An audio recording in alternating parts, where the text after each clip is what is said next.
So recently I've been going through collecting some older games from past generations, mainly just trying to sift through some games that I played in my childhood and just get a chance to relive them, as well as actually collect from the Nintendo consoles that I never ever got to play. For example, I've done a lot of collecting for 3DS based games and DS games as of recently, and here in Australia they are pretty expensive to get. But somehow, some way, DKOldies selling consoles and stuff in America is somehow way more expensive than the Australian counterpart, when the Australian counterparts are bloody expensive within them themselves. So on the first page here, we're just introduced to the right brilliantness immediately. I mean, what? Fan favorite Sony Slim Black PS2 player pack for 296 Australian dollars. Whee! That is a big one. Let's click on this and take a look at it. So they originally sell it at $388. Wow. You see that, right? $380.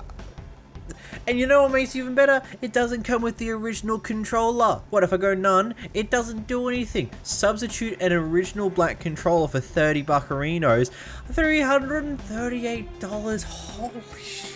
I don't even know. That's so much more expensive than what I really expected. So let's go through this for a little bit. So we got a slim black PlayStation 2 that comes with a controller. Let's go to a website known as CEX. For those of you who don't know, this is basically just a secondhand retail company in Australia that pretty much buys off your old stuff from you and then sells it for things. Let's go over to the gaming section. Let's go to the PlayStation 2 section. Let's go for PlayStation 2 consoles. Oh, we got a PlayStation 2 Black Slimline unboxed for $160. $160. Oh, okay, let's go to Cashies. Again, kind of the same thing as CEX. Cash Converters is effectively just the same thing, but more focused on everything. Let's just go for a PlayStation 2 Slim. Let's take a look at what we got here. We got a PlayStation 2 Slim Black with what looks to be a memory card included. Even in a controller, it's a little bit worse for wear, but for $60. $60. 338 buccarinos. You know what? Let's take a look at eBay here. I'm really curious. Like, I'm so surprised it's so much more expensive. PlayStation 2 Black Slim console bundle with 2 controllers and the cables, and it works for 178 buccarinos. 2 controllers and all the cables, and look at how neat that looks. Though the branding, the Sony branding on the controllers have gone missing, but it seems to be like fairly decent there. Like, that's honestly not too bad. We got another one here. Oh, those have got the Sony thing. Those controllers look pretty neat. You get the full console and a memory card and all the cords you need for 140 buccarinos. 2 controllers, and they're trying to sell it with an additional control for $340 reduce, and that's not counting the actual shipping costs it will get over here to Australia. And they say that, oh yeah, we can sell to you guys down under. Oh, that's okay, we can do that for you guys. I think like one of my bigger problems here is just the fact if you go look at like their consoles, let's just say Nintendo 64 here. This one here, $164. And what looks to be a normal Nintendo 64 controller. We click on it, and oh no, sorry sir, sorry, if you want to get an original controller, you're gonna have to pay an extra $30, and then up the price to a massive amount. Okay, I'm curious. I'm very curious here. Is it anywhere near as expensive on here? Okay, so CEX do not sell Nintendo 64 consoles, which is fair enough. They kind of tend to keep within like a small pit window generations. We got the green. Jesus, that's expensive. Okay, so we got an N64 Black with an official Nintendo controller there. Yeah, that's an official Nintendo controller. It's a little bit worse for wear by the looks of things, but for 195 buccarinos. So what if we go to eBay with this one, right? So let's just go Nintendo 64. Let's see. Well, okay, it's a lot more expensive. So here we have is a power console with 1 remote and cords with free postage. That's pretty cool. For $179. Whilst this one's going to be cost you $274 with the original controller, and that's not counting how expensive it's going to be to ship it to here. Let's just go for what I have myself and what I've brought recently. So they don't really have many of them. But let's say for this one, A Nintendo 3DS XL black handheld system with a charger will cost you $550. Cosmetically flawed, $408.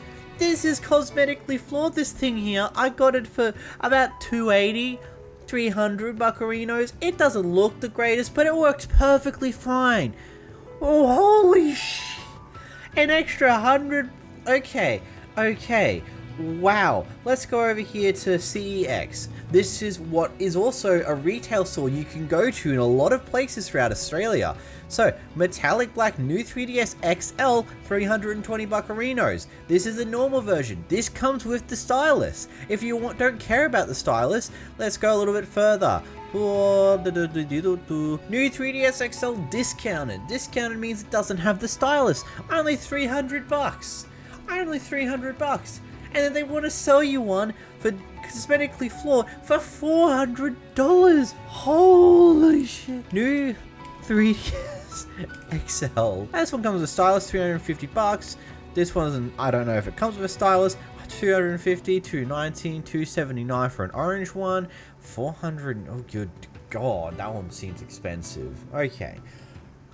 So you've probably noticed a lot of YouTubers have been like talking about DKOldies very recently, and I think the biggest issue that I believe that comes with this is just the fact, it's not that they're charging some ridiculously high prices for stuff, but it's the tactics that they're using.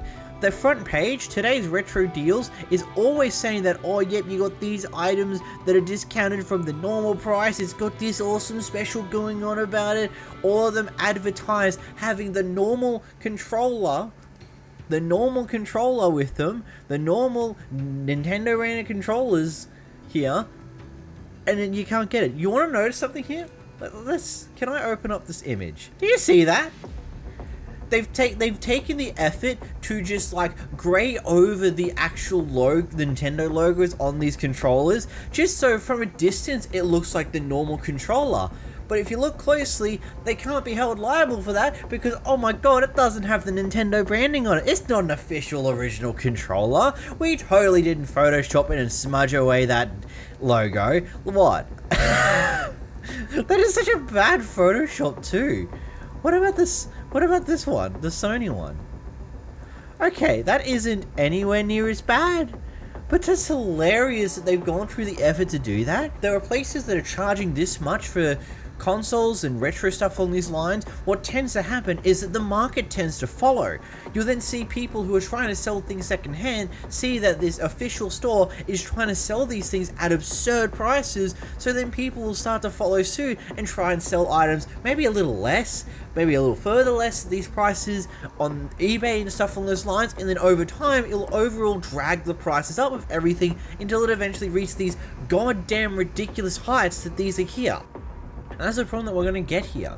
It's just like, why? They're just trying to scam people out of their nostalgia and make as much money as possibly can out of this, and then run a stupid marketing campaign just like, oh yeah, we're not a scam and other crap along those lines. Like, why do we have to make games so goddamn expensive for people to play in the future who may have never even got to experience any of these older games, and yet we're trying to sell them for like, oh, you want that? Oh, it's gonna cost you a couple $100 buccarinos, sorry boy. Oh, you want an actual game for that console? Oh, that's several $100s for a single game cartridge. That's ridiculous.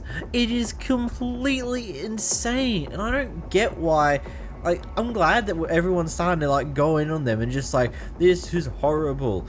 Oh my god, like how expensive they're trying to sell everything at is just absolutely unbelievable. When even other companies that are pretty much like DKOldies, CEX is pretty similar to them, they still sell things at a reasonable price. They're still pretty close to what the typical market value is on eBay for most of these items. The same with cashies.